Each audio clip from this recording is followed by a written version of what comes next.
வச்ச மாமனவ யாரு பாடுகிற பாட்டுல தானியும் அத கூறு யாரிடத்தில் உன் மனசு போச்சு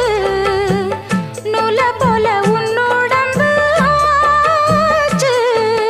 பூங்குயிலே பூங்குயிலே கேளு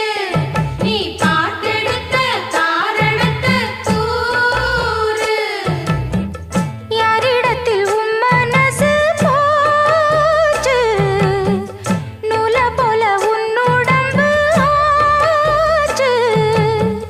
வட்டமிட்டு சுத்தும் கண்ணு வீச்சு வாய விட்டு போனதென்ன பேச்சு